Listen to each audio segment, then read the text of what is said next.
Hablaremos acerca de la multiculturalidad, la interculturalidad y el plurilingüismo en las aulas diversas de telesecundaria.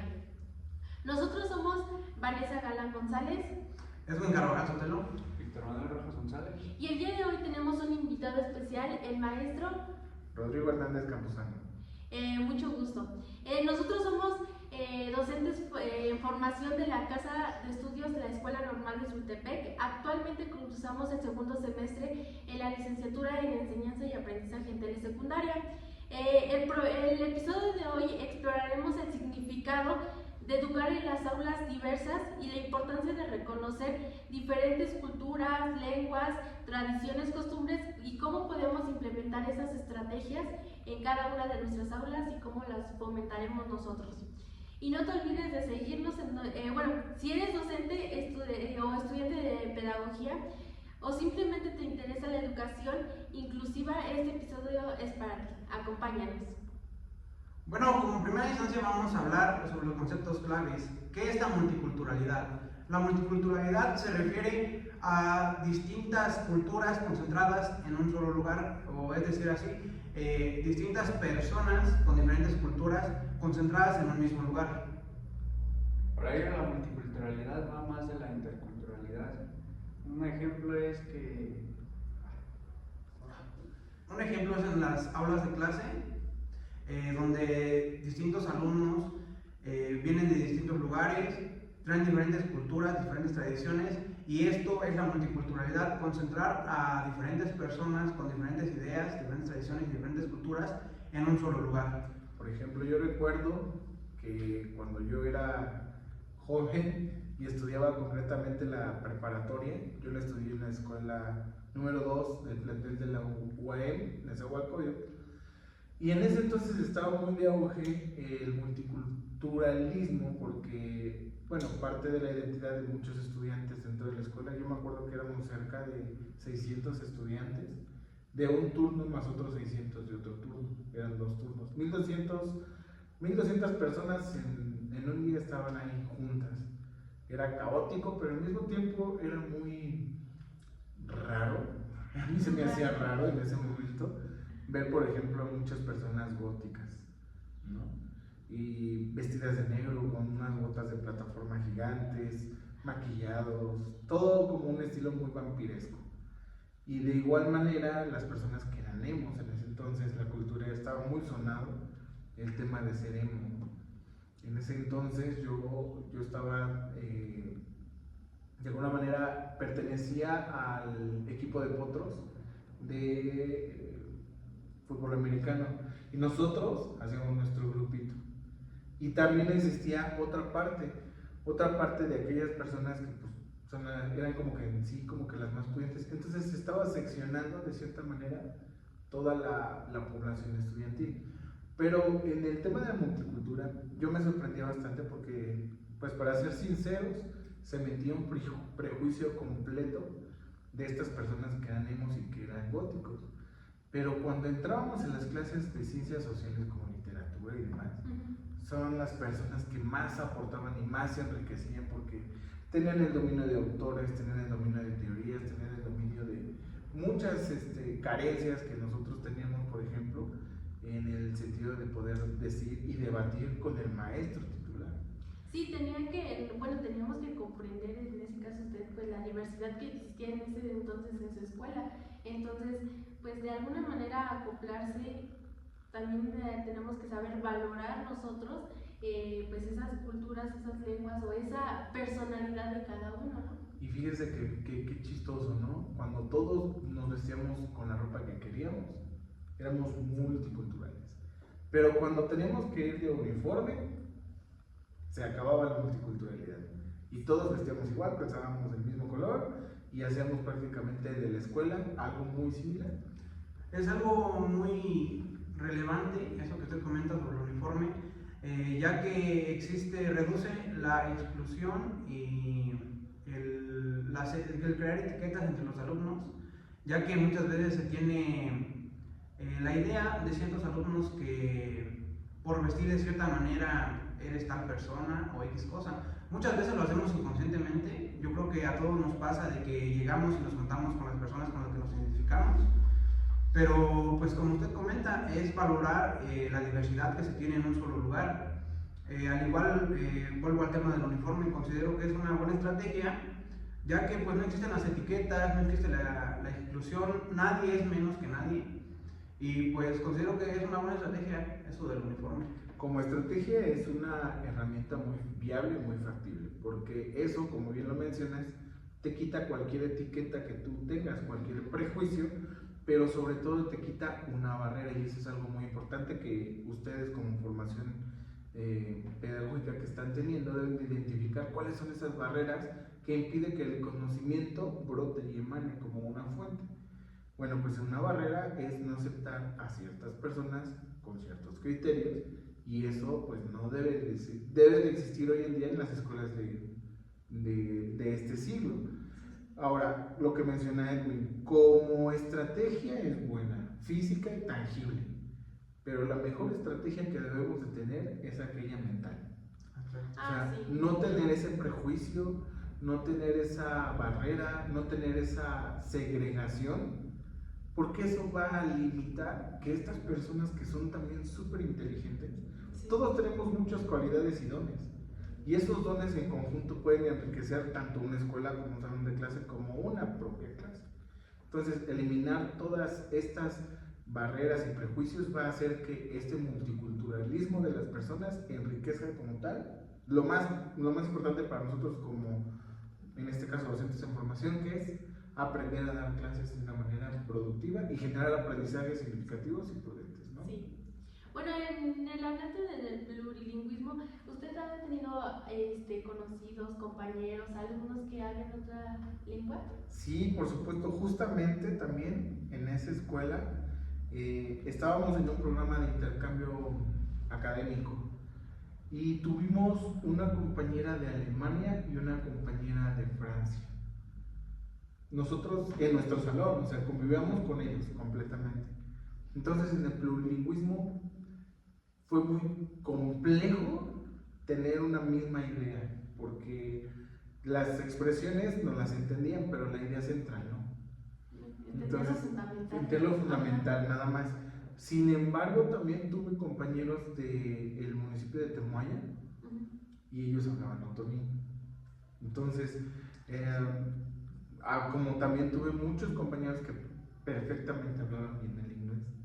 Entonces, aquí lo más sorprendente es que sí existe. O sea, nosotros como a veces personas limitadas a poder salir a cualquier otro lugar, y se los digo como experiencia personal, pues yo nunca pensé en conocer a un extranjero o una persona así fuera de... Pero sí existe, y sobre todo muy cerquita de nosotros, justo aquí en la región de Pozultepec también se habla un idioma, no sé exactamente cuál, pero este lenguaje también es muy complejo.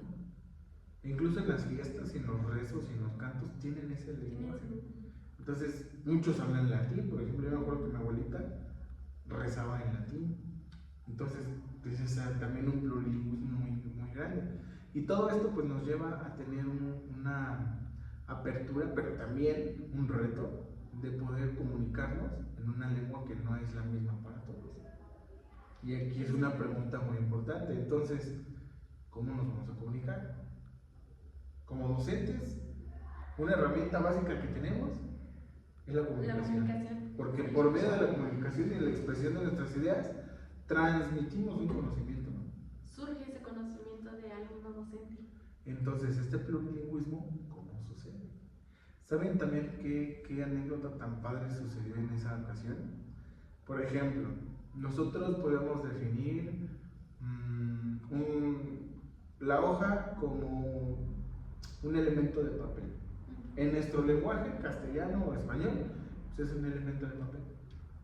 Pero, por ejemplo, sucedió el caso que la misma hoja, la definición de nuestra compañía de Alemania era elemento de papel reutilizado. Sí, tenía su... Entonces ellos tenían la cultura de que el papel lo reutilizaban. Y hubo otro caso, un ejemplo, ¿no? La compañía de Francia decía elemento de papel desechable. Entonces, El contraste, el lenguaje de las dos. Exactamente, el lenguaje de ambos polos hace un contraste en las mismas prácticas. Y eso sucede, por ejemplo. No, y el impacto que tiene también tal vez actualmente no lo vemos tan marcado, pero pues las condiciones del bullying, de la violencia que generan pues el tú hablar tal vez una lengua, tal vez otro idioma, esa sensación psicosocial que interviene pues la sociedad, tanto institucional, educativa, fuera impacta mucho en cómo se desenvuelve cada una de las personas.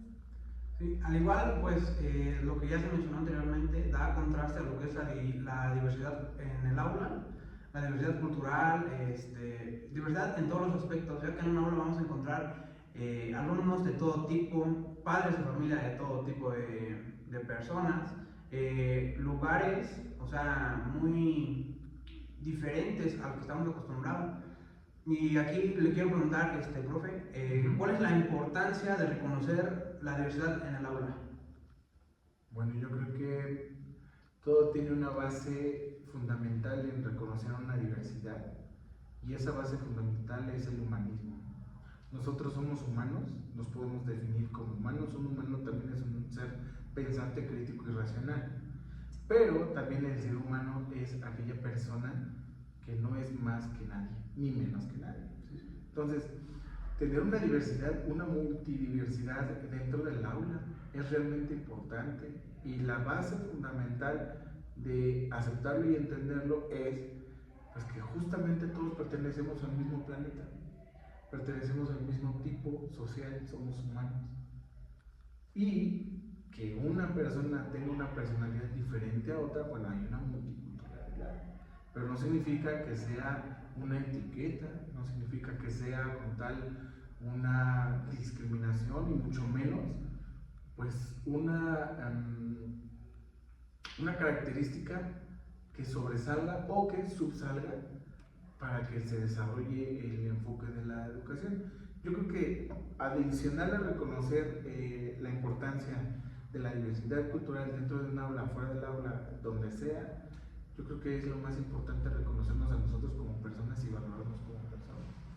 Alguien que tenga un mismo idioma, alguien que tenga un idioma distinto, pues siempre va a aportar, y como tiene uno de mis familiares, siempre tiene muy marcada una frase que dice: todos suman, todos suman.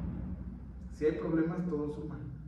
Sí. Si hay beneficios, todos suman. Entonces, entre más multicultural haya, todo suma y todo suma. Tenga un conocimiento nuevo, ¿no? De todo se aprende. De todo se aprende. Uno de los retos más grandes de este tema es diferenciar entre multigrado y multiculturalidad. Sí, pues creo que el impacto también del multinivel y el multigrado es algo muy significativo tanto en el aprendizaje como el docente, acoplarse a las necesidades de cada uno de los alumnos, y más cuando tienen un idioma natal, que pues te tienes que acoplar tanto a su edad, su nivel de aprendizaje y el nivel que tiene que lograr el alumno, ¿no? Justamente hay una teoría de Lev Vygotsky que nos dice el contexto social, cómo interviene en el aprendizaje. Dentro de esa teoría viene un concepto que se llama zona de desarrollo próximo. La zona de desarrollo próximo nos habla en cuanto a que el estudiante tiene cierto nivel. Imaginemos que hay estudiantes que se gradúan de primaria y llegan a secundaria. Pues no todos se gradúan con el mismo nivel, ¿estamos de acuerdo? Sí. Entonces, cuando nosotros, por ejemplo, si somos docentes de primero de secundaria, tenemos que hacer un examen diagnóstico. Y en este examen diagnóstico nosotros vamos a identificar qué estudiantes tengan cierto nivel. Y en efecto, dentro de un aula va a haber un multinivel. Sí. Pero ¿qué nos dice Lev Vygotsky en su teoría y en su concepto de la zona de desarrollo próximo? Que la educación es como un andamiaje. Un andamiaje vamos a entenderlo como un sube y baja. Vamos a ver que este es un sube y baja. Si una parte sube, la otra baja y viceversa. ¿Por qué? Porque así es la intervención docente. Por ejemplo, cuando hay un perfecto equilibrio, quiere decir que el nivel del alumno está todo al parejo. Ajá. Pero si el nivel del alumno es bajo, ¿cómo va a ser la intervención docente? Mayor. Alta. Y si el nivel del alumno es alto, ¿cómo tiene que ser el nivel? Pues menor intervención. Perfecto, ese es el andamiaje. La zona de desarrollo próximo dice, el alumno tiene con este nivel de conocimiento y lo queremos llevar a un nivel profesional. Entonces, la intervención del docente para que el alumno llegue aquí es de más a menos, porque en algún punto el estudiante tiene que ser autónomo. Ese es el éxito de nosotros como docentes.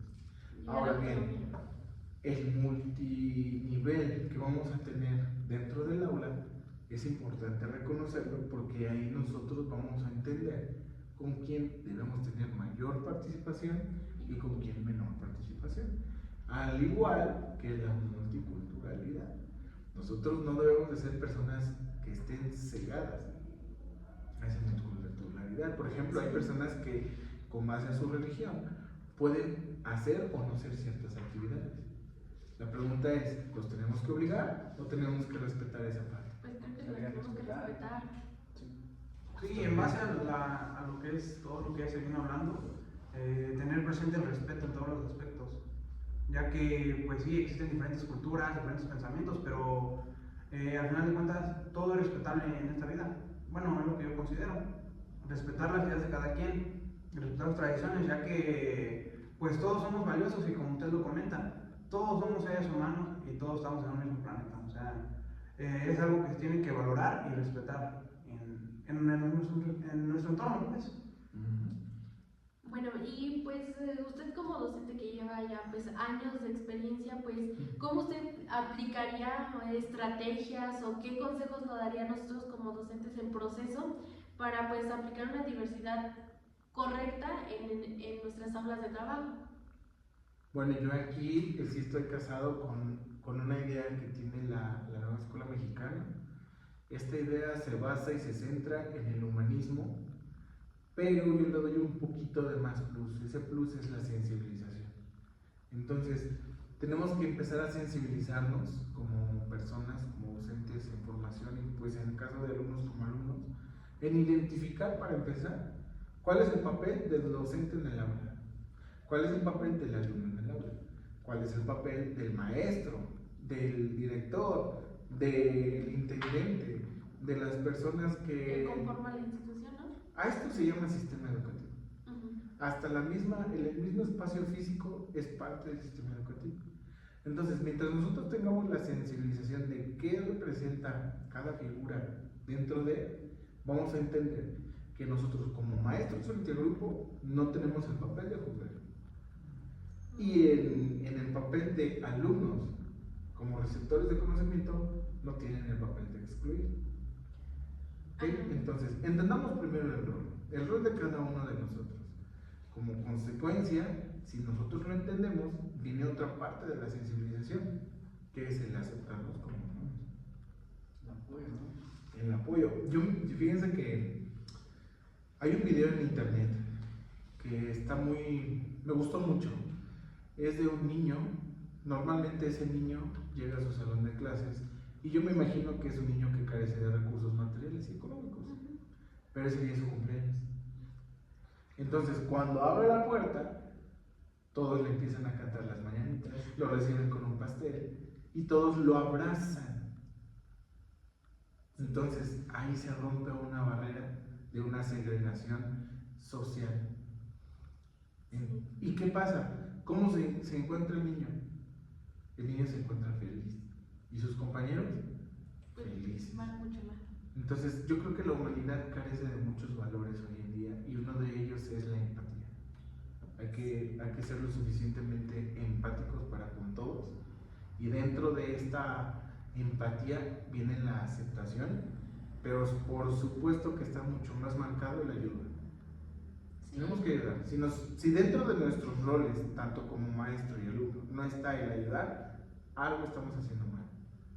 O simplemente como personas, fuera de una institución, fuera de la escuela, considero que como personas es lo que tenemos que hacer, es lo primordial. La ayuda es algo que nos va a fortalecer en muchos aspectos, ya que, o sea, si ayudamos o si recibimos ayuda, pues es algo muy bueno, o sea, no simplemente por la ayuda, sino por uno como persona, está fortaleciendo lo que usted comenta, la empatía, todo eso. O sea, es algo que tenemos que traer muy marcado, no solamente en una escuela, sino con nuestra vida cotidiana.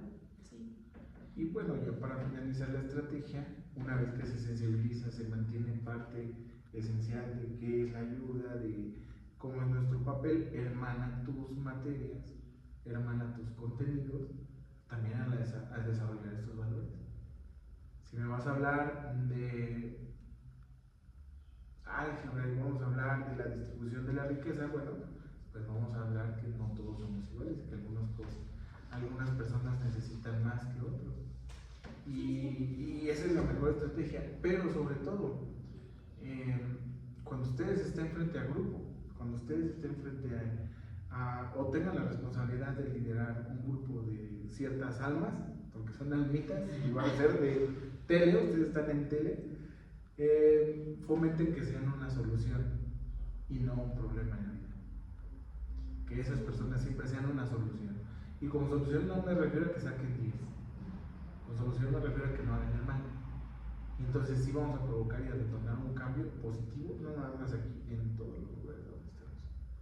Y pues creo que pues no, el docente no solo se encarga de impartir conocimientos e información, sino sin embargo creo que promover esos valores no es nuestra obligación, sin embargo sí un poquito de empatía, un poquito de ese granito de arena como nosotros somos los docentes que esperamos ser en un futuro, pues creo que sí es mucho de nuestra parte enseñarle a los alumnos y más, que son niños todavía, pues ese cambio que pueden generar en el mundo, en el aula, en la institución o entre mismo en la sociedad.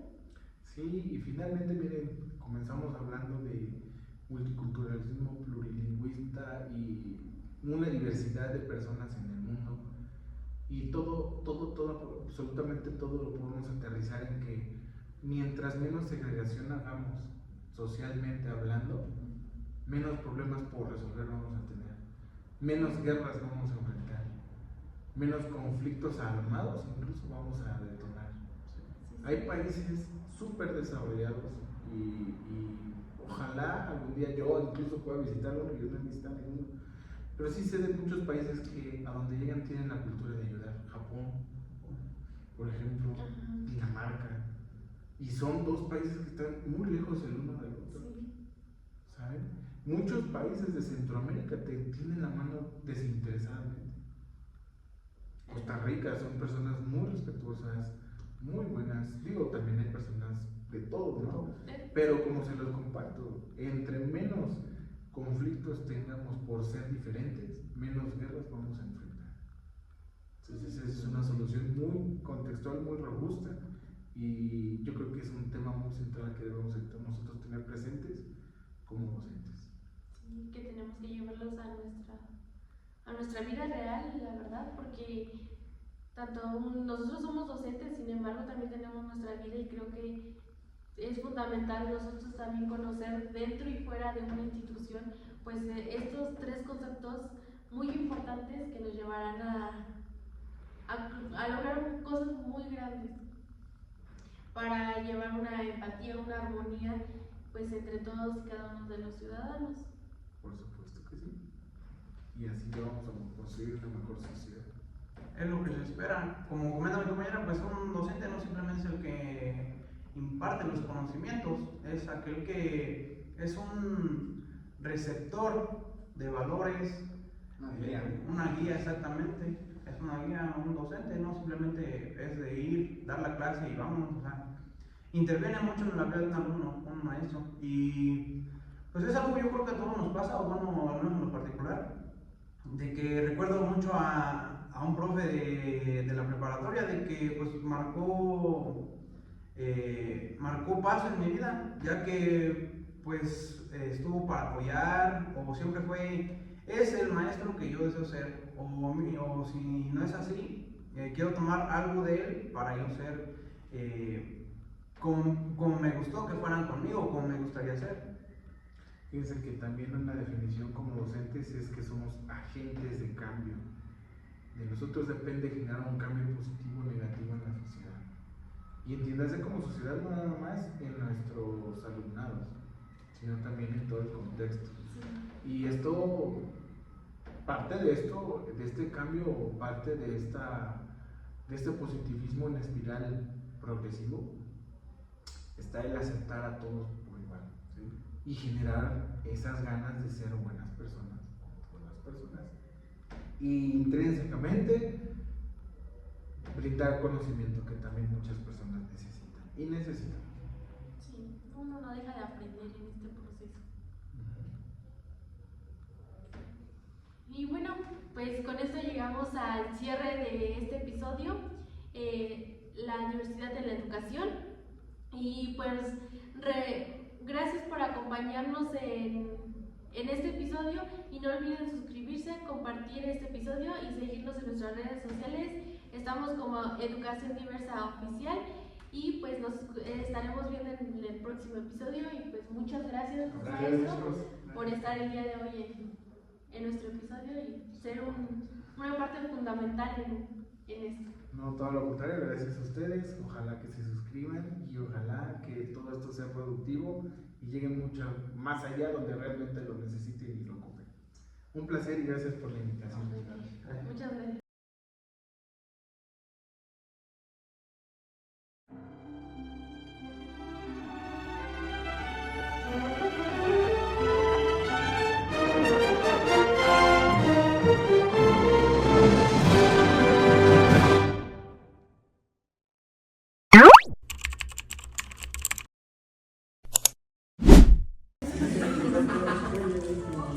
Gracias por su atención. Esperamos les haya servido. Eso es Educación de la Diversidad.